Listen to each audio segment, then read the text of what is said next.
Today's episode of Among the Missing contains content that may be distressing to some listeners, particularly those triggered by references to sexual assault. Listener discretion is advised.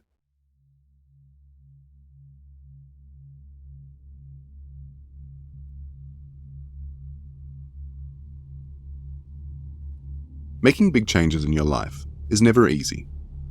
You've got to sort through everything, piece by piece, and figure out what stays and what goes. That means routines, habits, even people. Sometimes, especially people. And once you've made those decisions, you have to actually follow through with them. Change the day-to-day. Distance yourself from the people you're trying to move on from. Stay away from anything that might pull you back into old patterns. And, at the beginning of 2017, that's exactly what Elaine did. She'd started looking at options to move out of home again, into an apartment near the California State University Northbridge. She left most of her old life behind, committed to partying less, focusing on her own happiness, and being better at managing her money. More importantly, she also made the call to leave some of her best friends, including Daisy and Elizabeth, and, of course, Divine, behind. But one person she didn't leave behind was Sadie. Elaine and Sadie had known each other since middle school, gotten closer in high school, and by the summer of 2016, they were the best of friends. By early 2017, they were spending almost every single day together. Sadie had become Elaine's go-to person, the person she leaned on the most. So, it makes sense that when Susan Park hired Jaden Brandt from Origin Investigations to look into Elaine's disappearance on February 21, Sadie was one of the first people he reached out to. This call is now being recorded by Origin Investigations. If you do not wish to be recorded, please disconnect at this time. I've honestly thought everything at one point, but right now, at one point I thought it was possible it could have been suicide. At one point I thought it was possible she was abducted. At one point I thought it was possible Div did something out, and right now I'm thinking maybe it's possible that she just had a mental breakdown and just wanted to run away or something, but it changes like every day what I think happened. And when was the last time you saw Elaine? I saw Elaine right before she went to Div's house the night she went missing. It was at her house. I went to go pick up my hair curler and my bracelets that I had left at her house earlier in the week. That was at like 7 o'clock at night. Okay, and did you go inside, or did she meet you outside? No, I pulled up. She wasn't there yet because she was driving somewhere.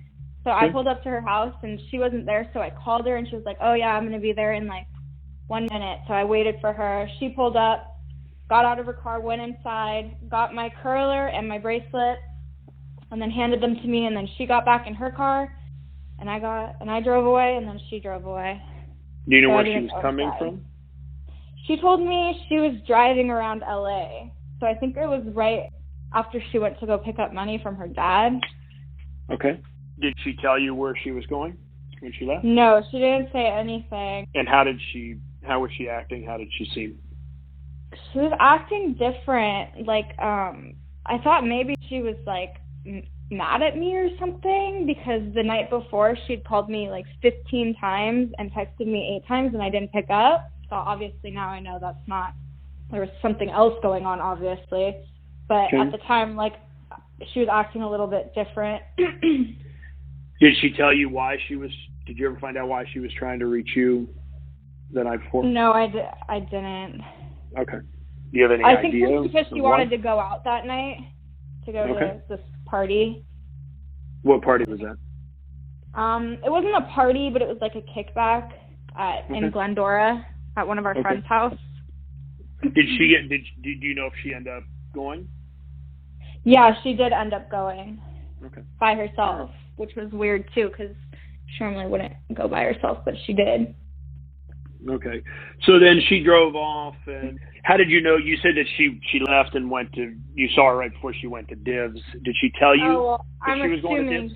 Okay. No, she didn't tell me she was going to go to Div's. I didn't even know that they were talking, so she must have probably, she didn't tell me. Tell me about Div. What do you know about him?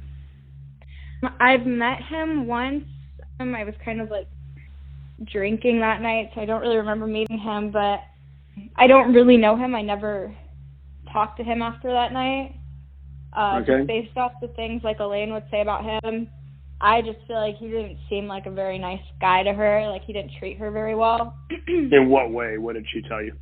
Just like she would tell him something that was like really bothering her inside, and like she would like open up to him and tell him, and he'd kind of like disregard or make a really like sarcastic statement, like, here's the number to my therapist, like just rude. I don't know, it just seemed like he didn't seem very nice. Give me an example of something. What was Elaine upset about usually? Or what well, was I remember one scenario she had told me. She told him, which is another thing I was going to let you know, she thought she was talking to God right before she went missing. And she told him that. She told him that she was speaking to God. And he was like, here's the number to my therapist. And it's like, I mean, even if he thought that might sound crazy, like, you probably shouldn't say that. It's not very nice. It's just like not a very neat, you know what I mean? But she told him things like she thought she was talking to God. And then like another time she called him like around the 18th of January when they weren't talking, when they were broken up. She'd called him when she was drunk, and she's telling him she was really stressed out because like at her home life and school, and he was like, okay, well, maybe you shouldn't smoke so much. And then he just kind of was like, I gotta go, like, not very nice and like caring and like trying to like help her. Okay. All right. So so that night you spoke with her, you saw her at her house. Did you speak to her any time later that night, or did you text with her or communicate with her at all? No, not after that night. The next morning on Saturday, I had texted her because I was like, what are you doing today? I was going to say we should hang out, but she never replied. So I never spoke to her after that. What time did you text her at? The next day, I think it was probably like the afternoon, or between like 12 to 2 probably. Okay. And that was on the 28th, the Saturday? Yeah. Okay. Anything, you know, other than what we discussed that was bothering Elaine, anything she was concerned about, anything that was different about her over the last Yeah, she was acting pretty different. In what way? She was just saying weird things. She wasn't acting like herself. Okay. On New Year's Eve, she told me she thought the world was going to explode if she went out that night, like out to go party. Okay. And she was just saying like things like that. Did she still go out and party? Yeah, she went out because I was like, I mean, you know, I was like, I don't think the world's going to explode is what I was telling her. Right. I was like, so she ended up going out that night, but she was like, if the world explodes, like, it's not my fault. Like, it's going to, like, she was saying it was going to explode. I don't know. And what do you think was the reason she was? I have no idea. Had she changed any of her habits? Was she eating different, partying more, drinking more, using any different type of drugs? As far as I'm concerned, she wasn't like using any type of drug. Her habits didn't really change, but she was acting different. And she only said those things to me one day, and that was New Year's Eve when she, you know, told me she talked to God and stuff. And before that, she had been just with Div the whole time. So she'd been with him for like 3 weeks straight, sleeping at his house. And then I saw her for the first time, you know, since like she had been with him for so long, and she was just acting really like bizarre and not like herself and saying weird things. And then the next day after that, she went back to normal, broke up with him, and then was acting pretty normal, kind of. I could still tell something was weird was going on with her, but I didn't know what it was. So back to the morning of, or, you know, that time period when Elaine was last seen on the morning of the 28th. Is it like Elaine to drive down to the beach and sit on the beach? I mean, I wouldn't say it's out of the norm. Elaine liked to drive around. She liked to, like, do stuff like go to watch the sunset on the beach. She actually wanted to do that with me, like, 2 weeks before she disappeared. So, I mean, I don't really think it's weird. If it was, like, during the sunrise, I could definitely see her just pulling over wanting to watch it, especially if she was upset about something or something. You think she'd get out of her car? Yeah. Okay. Now I would tell you that morning on the 28th, it was like a hurricane. I mean, the trees were completely blown over. I mean, the wind was blowing 60 or 70 miles an hour, and it was around 40 degrees at that time. And she was wearing shorts that night. Does that sound like? She would have gotten out of her car then if it was like that. Okay. I'm just wondering if she isn't bothered by the wind or the cold, but you think that would be unusual. I don't think she would want to be outside in that weather. Okay. I mean, she handles the cold pretty well, but if she was wearing shorts, I don't think she would want to stand outside in that weather. Okay. All right. And Elaine was working at Dave & Buster's, but she got let go. Other than that, for money, how did Elaine get money? She got money from her dad. They had this agreement. Okay. Yeah, I think it was $600 a month. But Elaine was one thing me and her always wanted to work on was handling our money better. She was really bad with her money. She would get her money and blow it all in a day. Okay. So did she get money any other way? I mean, as far as I'm concerned, she didn't get her money any other way. She just got it from her dad, and then she would ask her mom if she could borrow money sometime. Okay. All right. So the last question I've got is related to Elaine's phone and her computer. Obviously, her phone is locked with a passcode. You have any idea what that passcode is? I have no idea. Elaine would always just unlock her phone with her fingerprint. Okay. All right. Well, I appreciate you taking the time to talk to me. I probably have some more questions for you at some point. And if you think of anything, however insignificant, feel free to call me, text me, email me, whatever's most convenient for you. Okay, sounds good. Bye-bye. Okay, bye. Talking to God, fearing the world's going to explode. There was a lot to unpack on the back of Sadie's discussion with Jaden. Thankfully, unpacking stuff is kind of my thing. I'm Troy Taylor, and this is Among the Missing.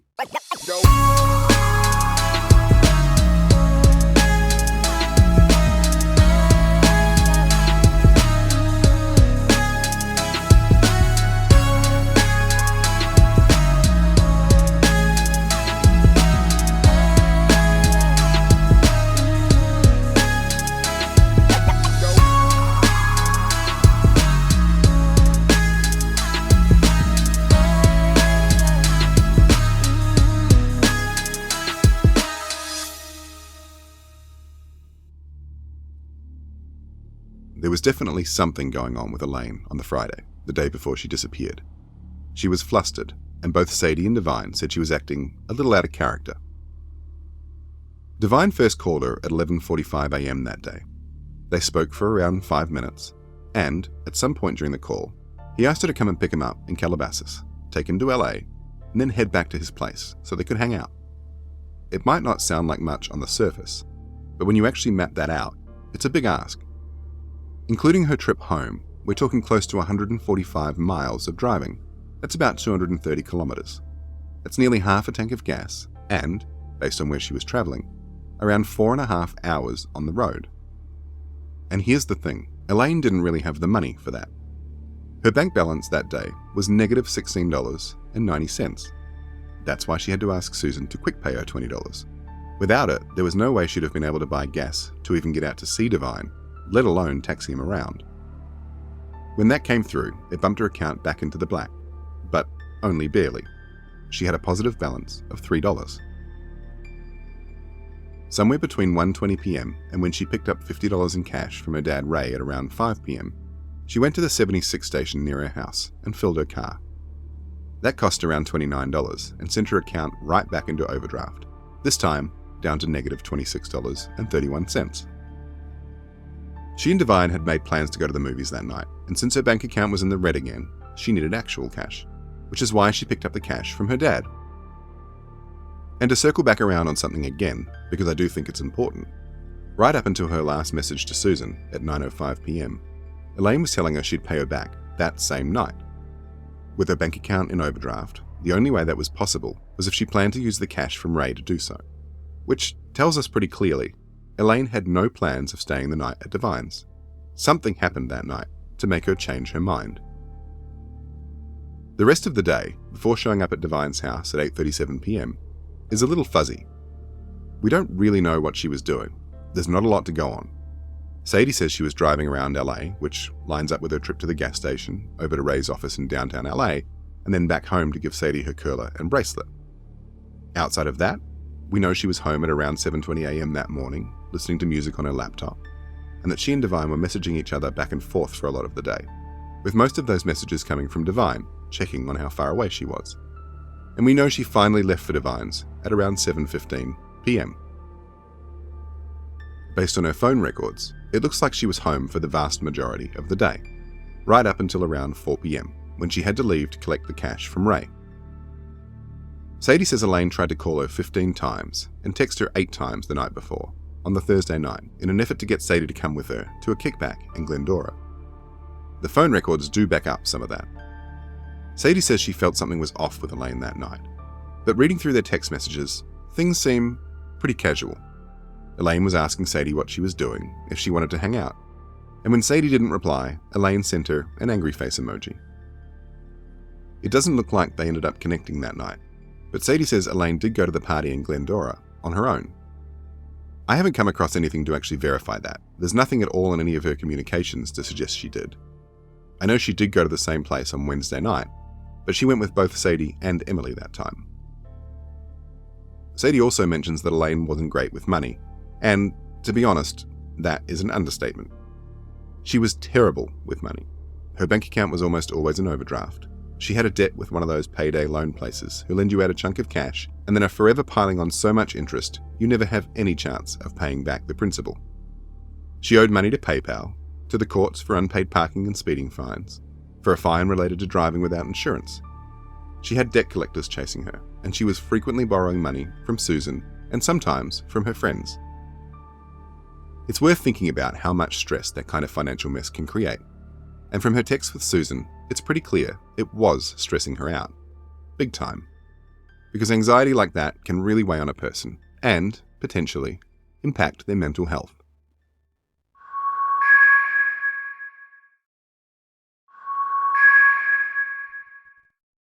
Speaking of which, the other major thing Sadie mentioned is that Elaine believed she was talking to God not long before she went missing. And on New Year's Eve, she was completely convinced the world was going to explode if she stepped outside. We're going to dig into that a bit more soon, but first, here's another interview Jaden Brandt did. This one with Elaine's friend, Daisy. Okay, Daisy, you there? Uh-huh. Okay, great.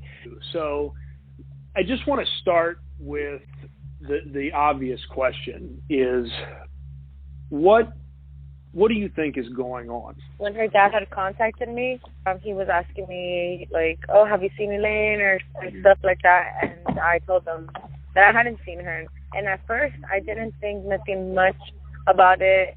Like, I was like, okay, maybe Elaine's just didn't want to come home. Like, she'll do that, you know? Like, sometimes she doesn't want to come home. But she'll go to my place. And that's why she was staying with me for a little bit, because she just didn't want to be at her house. And I was like, yeah, you can come be with me. Like, you know, we used to live together before, so she's my best friend. I don't mind, you know. I was like, oh, maybe she's like at Sadie's place, or maybe she's with that guy that she's been hanging around with, but she wasn't with me. So I didn't like put much like thought into it. Like, I just like texted her, but like my messages didn't go through.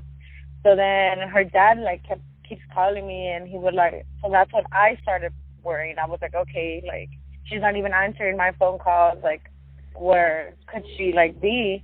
So then I called the guy, Div, myself, just to ask him, because I was like, maybe she just didn't want to come home.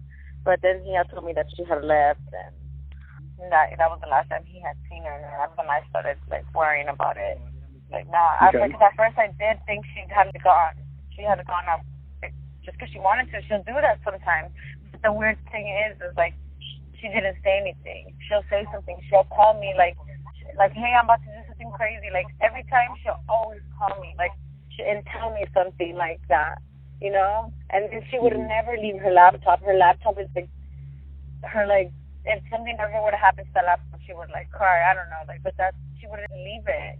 She loved that laptop. Like, if she were to leave, like, on her own, she would take it. Like, I don't know. So when was the last time you saw her or talked to her? So the last time I had seen her was, like I had said, she was living with me for a little bit, and then one day I come home. I want to say like August, like it was with the first semester of school. Like she didn't want to commute because she lives in like La Crescenta, so she just would come to my place and she'll ask me like, hey, can I sleep over? I have class these days, and she didn't want to commute because she had like an 8 a.m. or something. I was like, yeah, you can stay with me. So like a couple of days like just kind of ended up being months. She was with me for like 3 months, and did she do the same thing when she was living with you? Did she disappear for days at a time? No. Okay. She'll tell me like she would go sleep over to the guy's house, to Div, and then she'll go sleep over his place. But she'll tell me, like, she'll text me because I would work a lot. Like I would work like 80 hours, like like every 2 weeks. So I wouldn't like hang out with her as much. Just when I would come back home and we'll like hang out. Like we wouldn't even do much like party or anything. We didn't do that. Like we used to, like when we were like freshmen, but we've had come down a lot because we both had jobs and we're just doing school. But yeah, so she would go sleep over at this house. She would let me know. Like every time she does something, she lets me know. So so that was back in. Yeah, like November. So one day. So one day I came home from work and all her stuff was gone. Like she packed like everything, and then I was like, okay. So I didn't say anything. I texted her. She just said, hey, I went home. Like semester's over, and then I was like, okay, I understand. And then after that, I would call her, like, she's my best friend. I talk to her, like, every single day, like, 5 times a day or more. And after that, like, after she left my place, I tried calling her and texting her, and she wouldn't answer me. So, and then I was like, what's going on? So then she wouldn't reply to me and nothing. I would bug because she's like, that's my best friend, so I didn't, like, you know. Until one day she texted me saying, I'm just focusing on my life right now. I'm just trying to get everything together. I'm trying to get my life together. Love you, see you soon. And I respected it, and I was like, okay. Like, I'm going to let her be. I'm going to give her space. And then I hadn't seen her for, like, I want to say a month and a half. Okay. And that was it. And then her dad called me and asked me if I had seen her. So you hadn't she left, I want to say, like, November. The end of November. So you hadn't seen her or talked to her in a month and a half? No. Yeah. I mean, that's unusual, though, right? I mean, yeah, that is very unusual because I talk to her every single day. And what do you think is the reason for that? I don't know. Like, you can even ask you guys can talk to my friend Elizabeth. She's also one of like our like close friends, and she was telling me that she came over to my place and she was like, hey, what's wrong with Elaine? Because she's not talking to me. Is she talking to you? And then I was like, no, she's not talking to me either. And at first I thought she was like mad at me or something. I don't know. But then I saw that she wasn't talking to her as well. So I was like, okay, like maybe she just doesn't need her space. Okay. Now, aside from drinking alcohol, what drugs do you know that she used? She would like smoke weed. That's about it. Oh, and she started doing lean.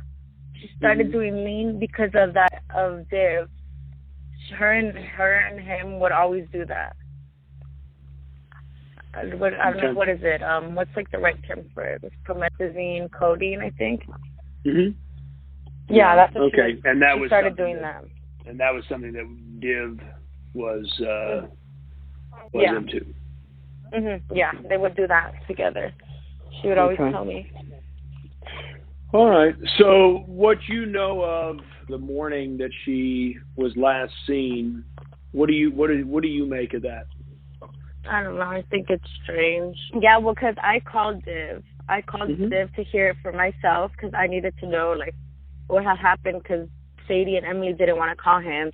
But I was like, no, I need to talk to him because if you guys aren't going to call him, I'm just going to call him myself. And I called him and he said, he was like, so Elaine came over around 8-ish because their movie was at 10:45. He didn't tell me where. He was like, I Ubered us there because... Did he tell you what movie they went to see? No, he didn't tell me. But he said that he Ubered them there to the movies because he didn't want Elaine to drive because she seemed upset. She seemed upset, and I was like, okay, but she didn't tell you why she was upset. Like, she didn't say anything, and he was like, you didn't ask her, and he was like, I did, but you know, Elaine, she just brushed it off, and she didn't want to say. She said something about problems at home, problems with her mom and stuff, and that she was just upset. Like, and then he had asked me if that she had ever had a panic attack because it seemed like she was having a panic attack, and that they went to the movies and they came back and then she was just laying there. Like, she was just laying there not saying much. She was just kind of like, it seemed like there was something on her mind. Like, and then they fell asleep. So they fell asleep and then she woke up at 4 a.m. He told me 4 a.m. And she just got up and she was just sitting there singing or something like that. He was like, I ain't never seen anybody change so fast in my life. And she just changed, like, got up quick, super quick, and left. And he said that was at 4 o'clock? Yeah, he told me 4 o'clock in the morning. Okay. I asked him if he tried to, like, stop her, like, anything, and he was like, yeah, but she just didn't listen. And that was that. And so you know that her vehicle was found down on PCH. So is it, what do you think about that? Do you think she drove down there? No. Well, no? I don't think so. I don't think so, because why would she go, like, just down there? And it was only 19 minutes from his house, so why did she drive? She's trying to go far. Like, 19 minutes is not far from that guy's house. And it's not no, sure. But does she like to go to the beach? I mean, it was right around sunrise. Yeah. Would she maybe have thought that would be a good place to relax? She would do that, I feel, but not really. We wouldn't really go to the beach. He did love the beach, though, during the summer. Like, she likes to tan, and she loves to swim. Okay. She's a really good swimmer. And that's another thing. I don't think Elaine is the type to get taken. Like, she's too aware of her surroundings. She's too, like, I don't know. She went to New York by herself for a whole summer, like, and she was by herself. She survived. She was okay. Like, she explored New York all by herself. Like, she's so, like, I don't know how to explain it to you. Like, I don't know. She's so very smart. She's not, like, I don't know. Is she a not trusting the type person? to get taken. Yeah. She's nice. She's too nice sometimes. Like, she's the type of person, if her friend's in trouble at 4 a.m, all the way in San Diego, she'll drive all the way over there and get her friend. If she only has $1 left, she'll give it to me. Like, she's too nice. Like, what do you think she would do? What do you think she would do if she went down there, her car wouldn't start? And her car wouldn't start? Because she had problems with her car, right? Yeah. So what do you think she would do?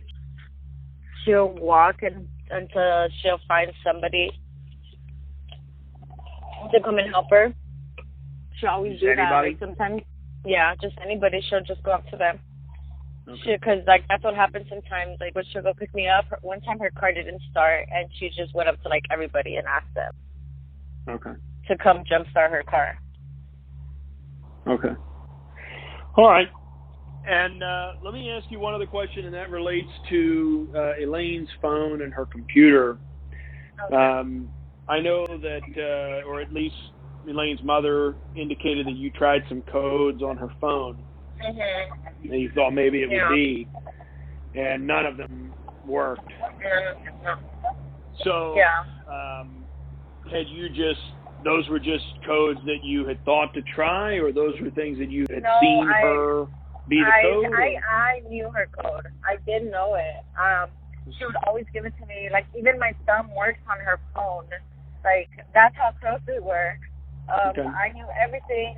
It's just I hadn't seen it. The only reason I knew her code is because we'll be like, I'll always be like in the passenger seat, and she'll be driving and she wants me to play music and stuff. Mm-hmm. So she'll give me her phone always to like play music.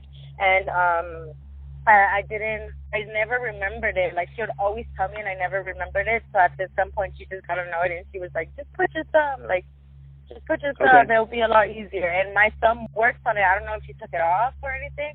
But since I was trying to do that with the phone, but since the phone had turned off already, every time it turns back on, it like needs the password. It doesn't just ask for the thumb. Yeah, you can't use the fingerprint. Okay. Mm-hmm. So the codes that you tried were just things you were just trying to remember. Yeah. Mm-hmm. Okay. Yeah, I just hadn't seen her in like a month and a half, so I just don't remember. Usually I know it because I'm with her every single day, and like I would play music and stuff. Okay. And have you heard from Div since you talked to him? No, at all. Okay. All right. If she took off, where would you go look for? New York. She loves New York. That's literally her dream. That's when she went for a summer because she had begged her dad. Okay. All right. Well, thank you very much. I appreciate your time, and I'll let you know if I have any other questions. Thank you very much, Daisy. I appreciate it. Thank you. Bye. Have a good one. Bye-bye.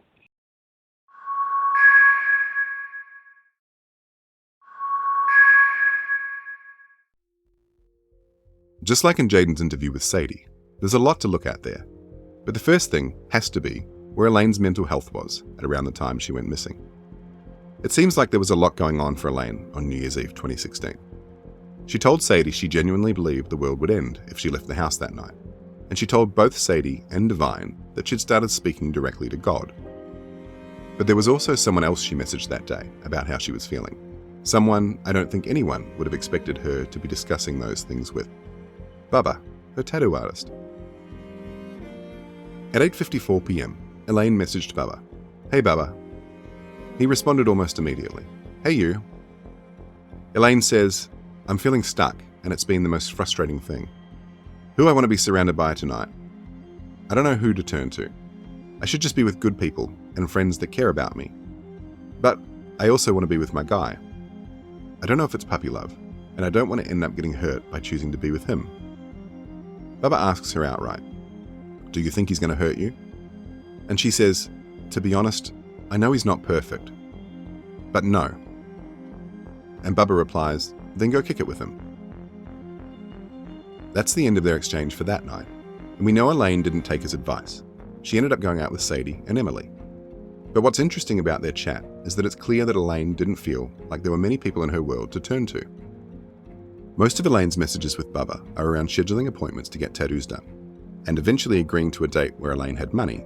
Elaine went and had both her butterfly and dagger tattoos done by Bubba on Christmas Eve 2016. But it seems during that appointment, Elaine began seeing Bubba as someone she could confide in, maybe as somewhat of a father figure. And a couple of days after the appointment, Bubba messaged her to ask how she was feeling. Elaine replied to say she's going through waves of clarity, but that she's mostly confused and feeling a little lost. She goes on to say she feels like everybody wants something from her, and it's hard to figure out what the right thing to do is. Bubba asks her what she thinks he wants from her, and she replies, "To embrace myself, maybe? To be happy? I don't know." And he confirms her thoughts. That's exactly what he wants. He just wants her to be happy. Elaine responds, "Thanks for everything, Bubba. It won't be easy, but I'm starting to get my peace of mind back. Love you." And Bubba says, "Feel free to come and hang out, or if you just want to talk, I'll drive up there. Just let me know." But let's get back to Elaine talking to God for a second.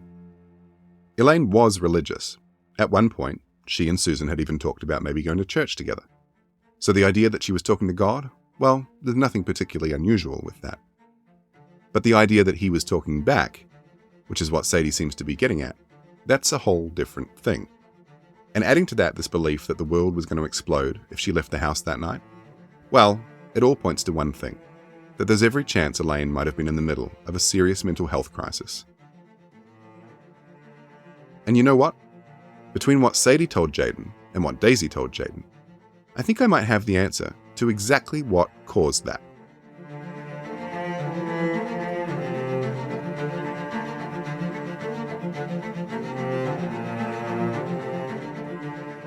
But that's in part 2 of this week's episode of Among the Missing.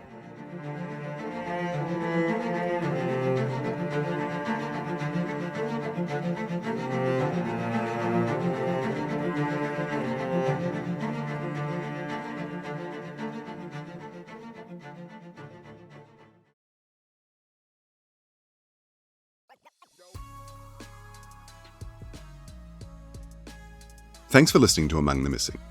Part 2 of this week's episode will drop this coming Thursday. If you'd like to listen earlier, it's available right now to subscribers on Apple Podcasts and Spotify, where you can sign up for a 7-day free trial. There's also some really great bonus content there, including the full, unedited conversations with Sadie and Daisy. If you know anything about what happened to Elaine or where she is, a reward fund of $25,000 cash is still on offer. If you'd like any more information on the reward, or you have any information relating to Elaine's disappearance whatsoever, please visit our website at amongthemissingpodcast.com, where you can send us a message or leave us a voicemail. You can find us on Facebook, Instagram, and TikTok at Among the Missing Podcast.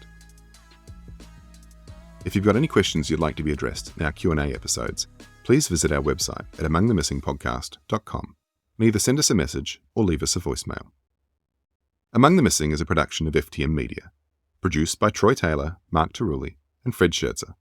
Written by Troy Taylor. Our theme song is Lucid Symphony by Dirty Freaks. Elaine Park is still a missing person, and her case is still open with the Glendale Police Department. If you have any information about her whereabouts, please contact them on 818-548-3135 and mention Elaine's case number 171512.